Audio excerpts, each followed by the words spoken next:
Good afternoon, everybody, and welcome to the ACFID webinar on Women, Peace and Security. Happy International Women's Day, everybody.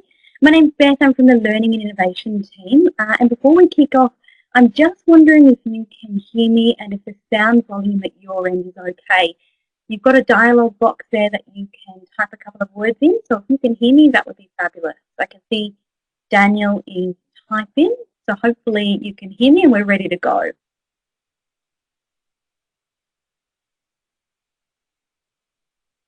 Okay, no problems. Thanks, Daniel. Let me know if it gets any better. So the sound sounds like it's a bit rough for you. I'm just wondering if Julie, if you can hear us okay, everything's fine at your end? That's better? Okay, great. Thanks so much, Daniel. All right, guys. Well, as I said, welcome to our Women, Peace and Security webinar. I'm about to introduce to you our ACFID secondee to the ACMC, Anu. She's fantastic. She's a bit of a gender expert, and we're very lucky to have her with us today. So without any further ado, I'll introduce you to Anu, and she'll take it from there. Thanks.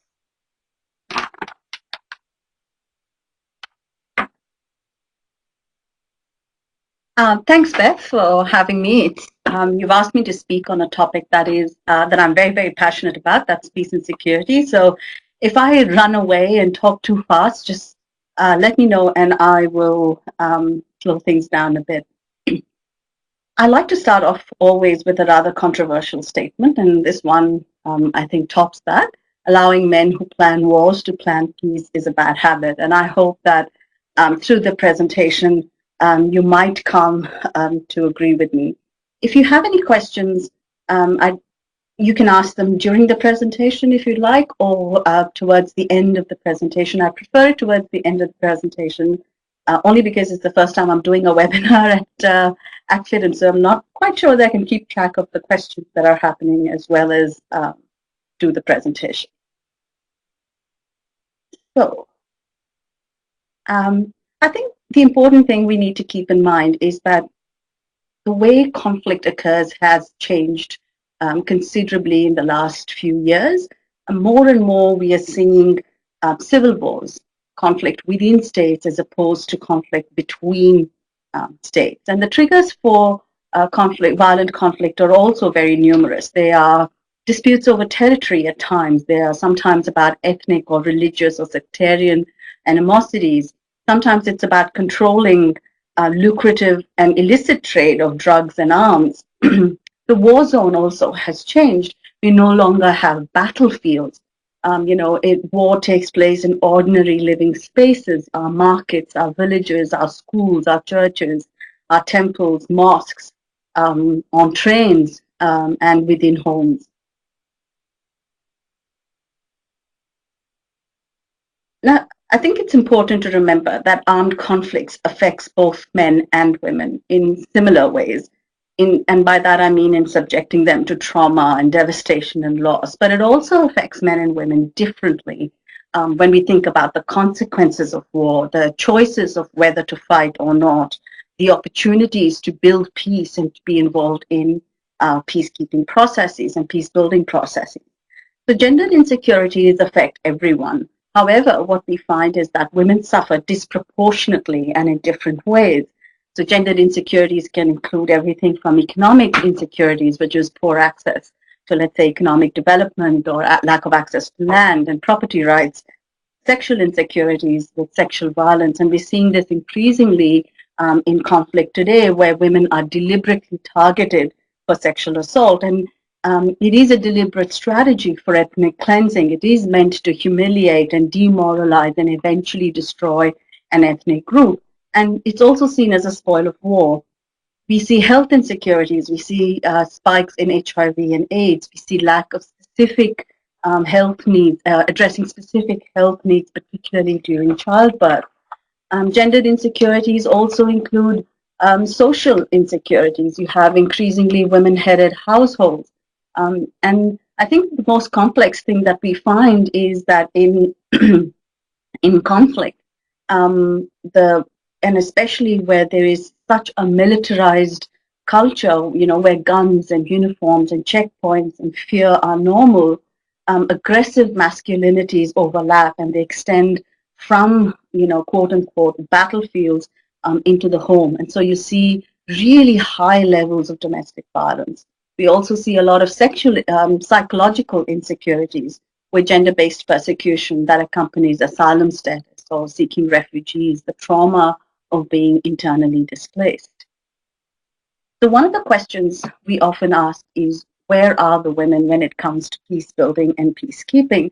Now, according to a study that was commissioned by UN Women, women's participation in formal peace processes, so these are often peace processes that are set up by the UN or bilaterally by neutral countries. And women's participation in such formal peace talks remains ad hoc. Less than 4% of signatories of peace processes are women. And women are conspicuously absent in chief mediating roles in UN-led peace talks.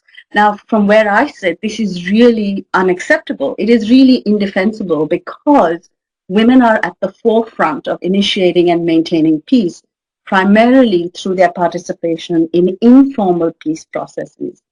If you want to use the jargon, these are called track 2 peace processes, and they often run parallel with the formal peace process. These track 2 or informal peace processes are led by civil society organization, and they comprise everything from the peace marches to initiating peace dialogues and discussion platforms that are all geared towards one thing, and that is to end hostilities and to work towards reconciliation.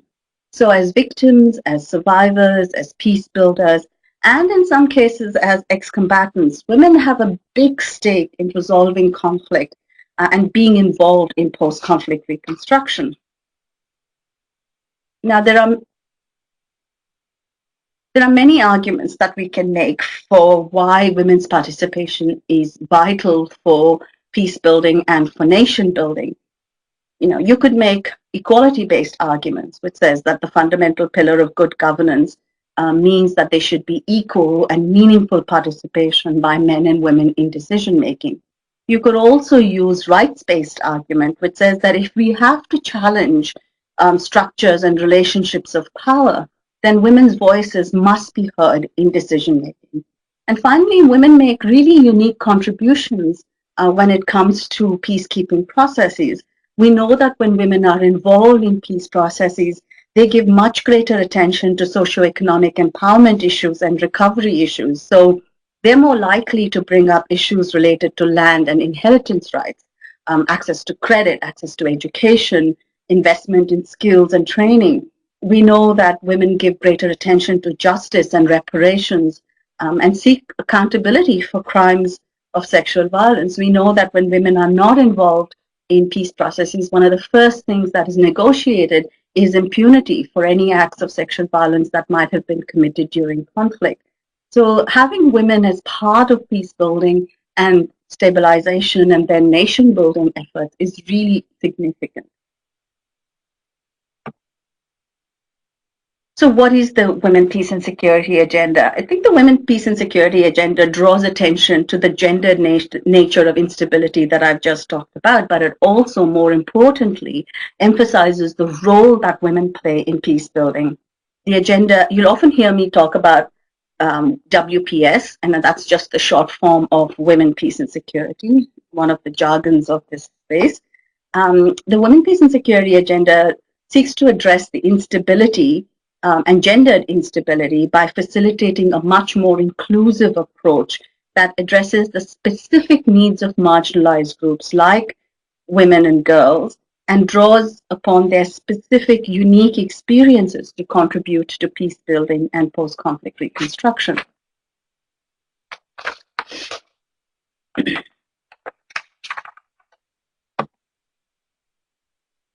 You'll often hear people say, oh, this is a new agenda, or this agenda started in 2000. Actually, that's not true.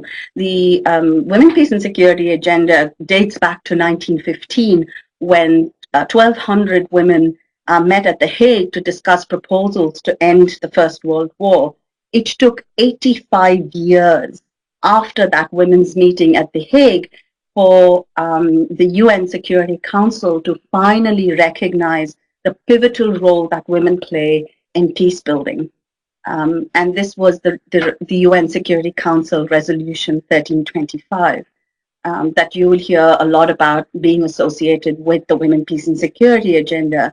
But if you hear, I think one of the most important things about this Security Council resolution, and no one says it better than an academic, Cynthia Cockburn, who said, it may well be the only Security Council resolution for which the groundwork, the diplomacy and lobbying, the drafting and the redrafting was almost entirely the work of civil society organizations and non-government organizations. Certainly, the UN Security Council Resolution 1325 is the first in which the actors were almost all women. It's, I think, often forgotten, and partly because of the way in which we talk about the UN Security Council resolution as comprising of 4 pillars, that is prevention, protection, participation, and relief and recovery. Prevention being trying to prevent conflict before it occurs and ensuring women participate in all aspects of conflict prevention. Protection, focusing on protecting women from sexual and gender-based violence. Participation, looking at participation of women in all aspects of peace building, peacekeeping, and post-conflict reconstruction. And then relief and recovery, looking at the stabilization processes, and that women's participation is integral to things like disarmament and demobilization. Looking at the repatriation of internally displaced people and refugees. Now, because we tend to focus on these 4 pillars, I think what we've forgotten is that the core of the Women, Peace and Security agenda is about peace and redefining security and about addressing the root causes of fragility and instability. Now, the traditional concept of security has, and I think still does, is rooted in an understanding of state sovereignty. That is, that the state, a government, has exclusive rights to control and protect territory. But where the Women, Peace and Security agenda is coming from is from the concept of human security, which I think most of you know, but in case it's new to anyone who's listening in, human security is about looking at freedom from fear, that is referring to the protection of individuals from direct threats to their safety and physical integrity, and freedom from want, referring to protection of basic needs and the economic, social, cultural, and environmental aspects of life and livelihoods. And the third thing that the human security framework talks about is life with dignity. That is referring to the promotion of improved quality of life, enhancement of human welfare that permits people to make informed choices and seek opportunities so that they may lead lives of value. So drawing on this human security, which as you can see is rooted in people, and it is really a people-centered approach. And so the Women, Peace and Security agenda draws on this people-centered approach and tries to expand the understanding of what constitutes a security threat to include specific needs of women and girls. So that is socioeconomic threat, so lack of employment, healthcare, housing, education, food, and so forth. Personal security threats, that's vulnerability to violence, trafficking, sexual exploitation. Environmental threats, that's looking at the destruction of natural resources that result from conflict, scarcity of food and water, for example. And political threats, that is threats to civil rights and human rights violations, the lack of adequate judicial systems or the lack of law enforcement. Now, the next is actually a video, and I'm not sure whether the video will play properly, so I won't try and show you that video. But if you're interested, it shows you how the UN Security Council Resolution 1325 came about. What I want to emphasize really is what this resolution focuses on. So the adoption of UN Security Council Resolution 1325, and you can see the related resolutions that came up after that, are collectively are now collectively known as the Women, Peace and Security Agenda. And their main focus is recognizing the vital role that women play in international peace and security. So they express concern that women and children account for the vast majority of those who are adversely affected by armed conflict. They they recognize that a large number of refugees and internally displaced people are usually women.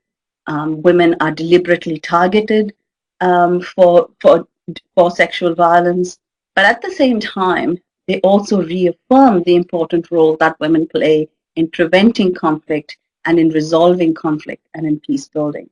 And so the aim of all these resolutions, including 1325 and the 6 others that come after it, is to try and rectify the systemic exclusion of women from peace negotiations and post-conflict reconstruction.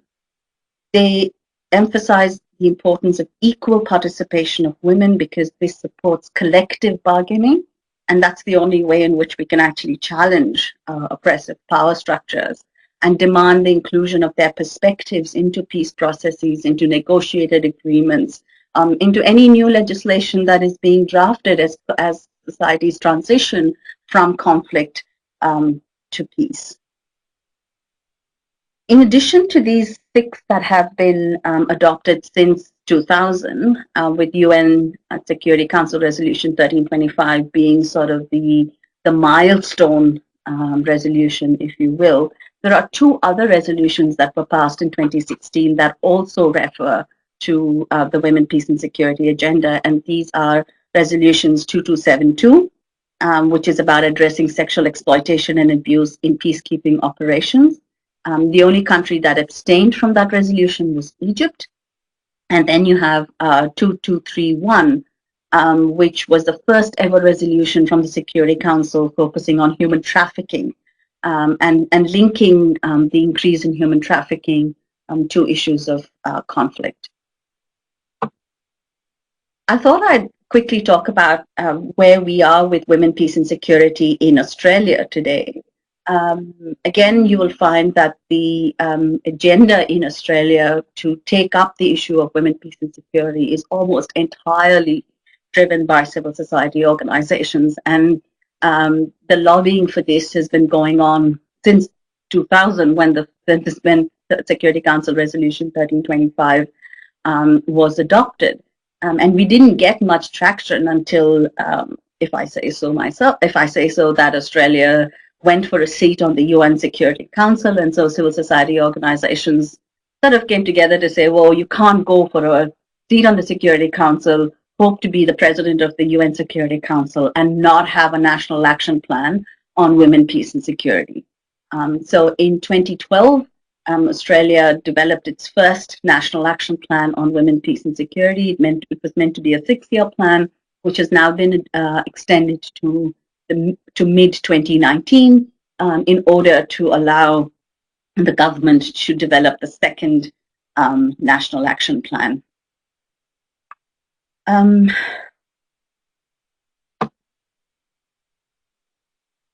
While civil society played such an important role in trying to influence government to, and actually held large number of consultations to help the government develop the first national action plan on women, peace and security, the national plan itself had no formal role for civil society organizations from Australia. There was, this really vague statement about civil society doing shadow reports on the national plan. And so it was left to us to decide, well, what did we want to do? How did we want to engage with this national action plan? And one of the things that civil society came up with were the annual civil society dialogues. So we've had 5 of these dialogues starting from 2013. And they form a platform for us to bring government and civil society stakeholders together to discuss women, peace and security issues, but to also monitor the implementation of the National Action Plan on Women, Peace and Security.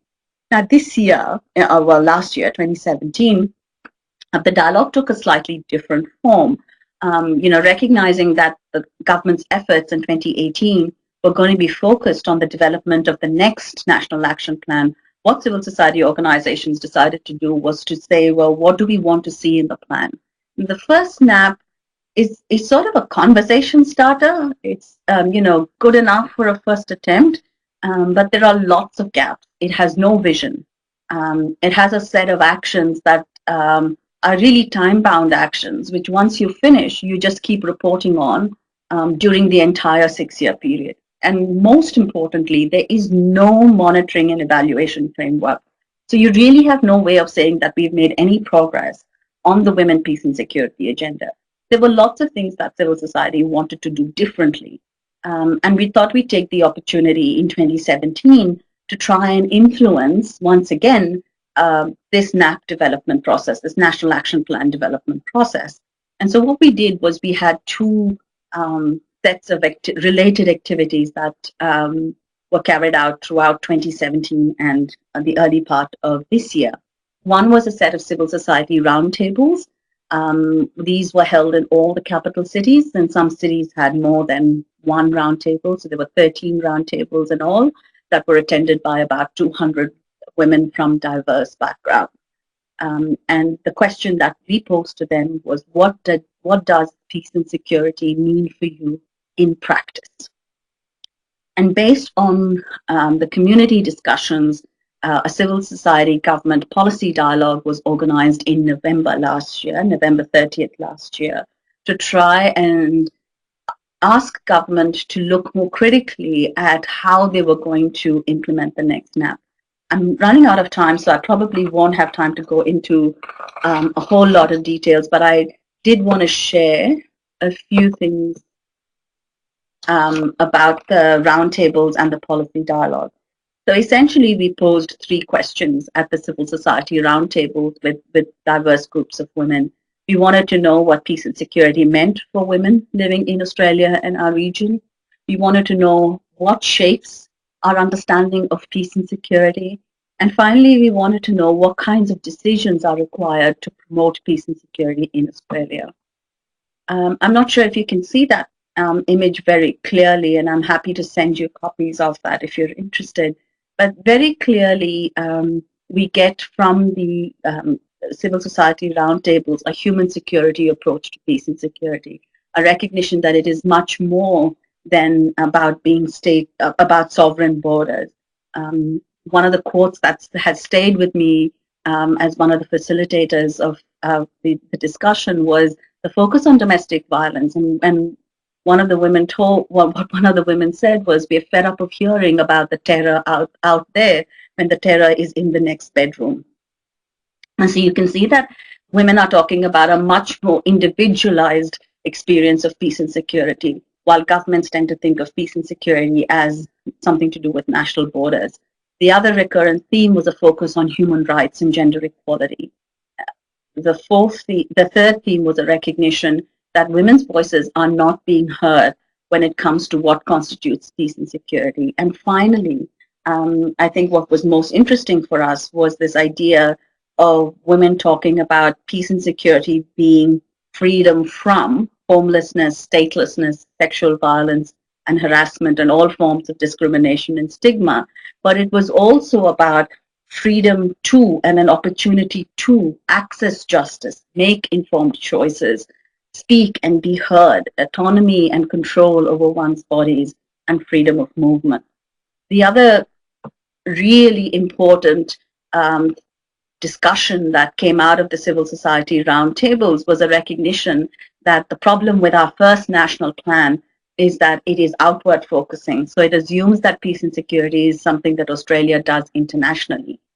There was a very, very strong mandate that we need to have a dual focus on in the next National Action Plan on peace and security, that we need a domestic program that is built around addressing inequality, and we need a peace-based foreign policy that is grounded in principles of gender equality, promoting peace and stability, focusing on preventing conflict, and reflective of our international human rights commitments.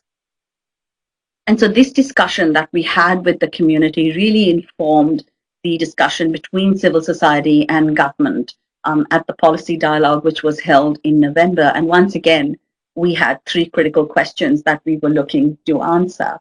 And you can see those questions up on the slide. I don't have time to go through the answers to those questions, but essentially what came, if I was to quickly summarize what came out of that discussion, was that there was a need for a better vision in the second National Action Plan on Women, Peace and Security, and that it had to reflect 4 core elements. One, it had to be grounded in a human security approach that recognizes freedom from fear and oppression as fundamental to promoting peace and security. It must foreground women's substantive participation and agency in conflict prevention, protection, and post-conflict reconstruction. Third, it must underscore the vital importance of ongoing engagement with civil society. It must underscore the vital importance of ongoing engagement with civil society organizations, especially women and women's organizations. And finally, that the second National Action Plan must make explicit the link between achieving gender equality, peace and security, and that the second National Action Plan needs to unequivocally state that the Women, Peace and Security agenda is not a women's agenda alone, but it is a peace and security agenda with much broader implications for sustainable development. You can read almost all of this in the report that we just launched yesterday and at the WPS Coalition website. So the WPS Coalition is a coalition of Australian civil society organizations and individuals, all of whom are interested in women, peace and security issues. I encourage you to visit the website. We're still developing the website. We launched it yesterday, so all the bells and whistles will be coming up soon, but it is really a good resource to look at if you're interested in women, peace and security issues. I'm quite happy to take questions people might have. Thanks very much, Anu. That's fantastic. I'm just wondering if anybody has any questions that they might have. Please type them into your dialogue box now. This is also, I think, Anu, the first of 2 webinars that we're going to deliver on the Women Agenda, because there's quite a bit more coming up this year. Is that right? Yes, absolutely. Most of this year will be focused on developing the second National Action Plan. So I think we should have a webinar on the National Action Plan that sort of explains what the first one was like. And, you know, I think government can explain what they want from the second one, and civil society can explain what we want to see in the second one. Absolutely. So I think DFAT will be joining us for that one. So that should be interesting. So watch out for that one, guys, in a couple of months. I think we might have a question coming from Alexandra, which is terrific. But in the meantime, if anyone wants any more information on WPS, it's best to have a look at the website and go from there. Okay, great.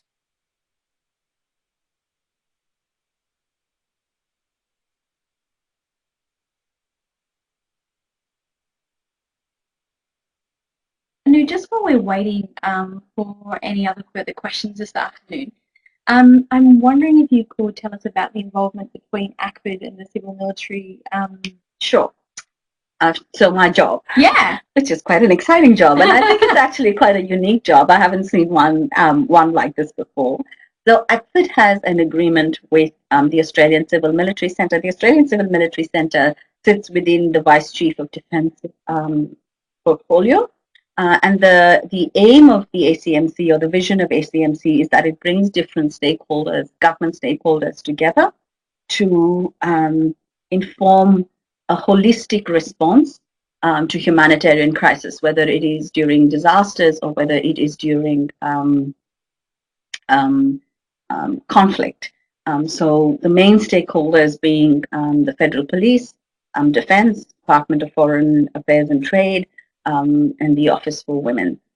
It was also felt that it is important to have a civil society voice in this space, you know, largely because we are often the first responders, while the military likes to think it is the first responder. It isn't the first responder. And so it was felt that it was important to have a civil society voice in this space. And so there is a memorandum of understanding between ACFID and ACMC that there will be someone seconded to the Australian Civil Military Centre. So I sit within the Concepts and Capability team at the Australian Civil Military Centre. And my role is basically to ensure that civil society's voices are heard in any policy planning intervention that is going on, whether it's responding to disasters or to crisis due to conflict. Wow, that sounds really interesting, very much a coordination role.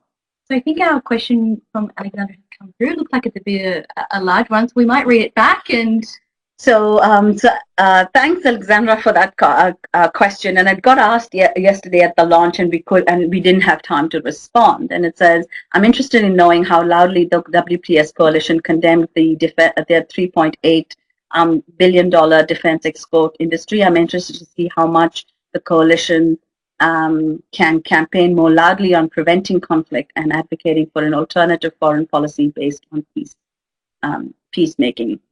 So yes, we did raise as much what should I say, anger at how the defense, the idea, the aspiration to be a top 10 defense exporter goes against the Women, Peace and Security agenda. So there were letters written to the Prime Minister, and now we're sort of converting those letters into a much more focused campaign to be addressed to the Office for Women, the Minister for Defense, and the Foreign Minister. The coalition is extremely concerned about this aspiration. Globally, military expenditure in 2016 was 1.6 trillion US dollars. And if you compare that to global overseas development aid or assistance, that was about 0.14 trillion US dollars. So you can see how much more we spend on the global military expenditures. And we don't think that expenditure in the military puts us on a pathway to peace. We believe that it increases instability and is actually a trajectory towards war. We certainly believe that, Australia can aspire to be top 10 in a lot of other things. Addressing climate change could be one of them. And that'll still have a positive impact on jobs, because the argument for defense export industries was it would be more jobs. And you would increase, so you'd have a positive impact on your economy, you'd increase your jobs, but you'd also be contributing to peace and security. But we're also really pragmatic at the coalition.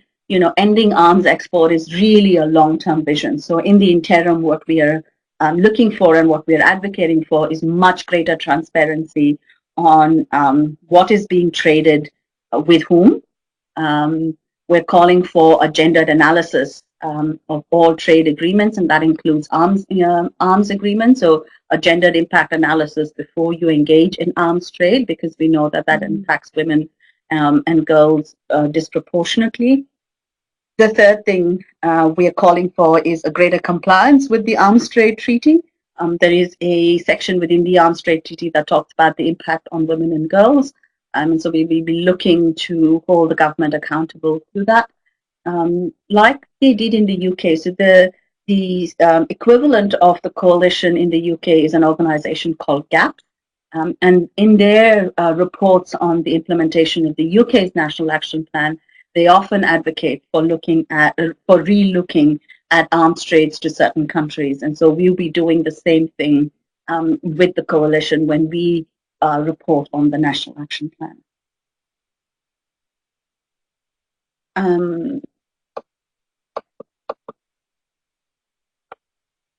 What does the WPS What does the WPS coalition intend to cover issues related to Indigenous Australians? Can you elaborate? Thanks. Sure, Julie. I think one of the things that the coalition really wants to admit is that we have not done such a great job of engaging with Indigenous Australians and our Aboriginal and Torres Strait Islander women's organisations. This roundtable that we held in 2017 was the first time that we actually tried to reach out to Aboriginal and Torres Strait women's organisations. And while we had some organisations respond, I don't think it, from a personal perspective, I don't think it was we did such a great job of engaging with them. But having said that, it was really interesting that at every roundtable that we held in every capital city, the issue of reconciliation came up as key to peace and security. And so one of the things that we are doing really actively with government, and we raised this at the civil society dialogue with government, is that the domestic, and this was, and this I think brings us back to that dual focus on peace and security, that we have to look much more critically at reconciliation as part of our domestic effort towards peace and security. And so in 2018, we are looking to be much more strategic in engaging with Indigenous and our Aboriginal and Torres Strait Islander women and women's organizations to see how we can shape that domestic agenda around reconciliation and what does peace look like in the domestic space. And so if you have any ideas around people we should contact, organizations we should be getting in touch with, please do get in touch with me. I'd be really interested in doing that outreach. That's awesome, really interesting, and especially that last question from Julie. If anybody else has any questions, please pipe up now. Otherwise, we might be looking to finish up. As I said a little bit earlier, this is the first of 2 webinars on women, peace and security. So Anu will be back with us sometime in the next couple of months, probably with a couple of colleagues from the Department of Foreign Affairs and Trade, potentially the Office of Women as well. We'll see who we can get in this room. But yeah, if you have any questions, comments, feedback, please let us know. Looks like maybe Julie might have another thought or something like that. But in the interest of letting everyone get back to their International Women's Day, I just want to thank you all for coming along. A big thank you to Anu as well for your time on what is a very interesting topic for us, and one that's really, really very important. If all of you who've been able to come along today would mind staying on the line and filling out our survey, we'd love your feedback and to hear from you if you thought this was a great webinar or you'd like to hear more or less on this topic. We'd love to hear. Just, I think, one more question from Julie. You can contact me at my ACFID email address, which is amunkur, that's A for apple, M for monkey, U for umbrella, N for Nancy, T for dog, K for kite, U for umbrella, R for Romeo, at acfid.asn.au. And I would be happy to get in touch to respond to any other questions if you have questions afterwards. I'm sorry, I'm recovering from a viral arthritic fever, so excuse the coughing, but thank you for coming in. But I think what we might do as well, though, is after this, I'll send out the PowerPoint if Anu's okay with it, as well as your contact details. Thanks, Beth. Yeah, that'll be perfect. Okay, yeah. Beautiful. All right, thanks everyone again so much for coming along, and we'll talk to you soon. Thank you. Bye.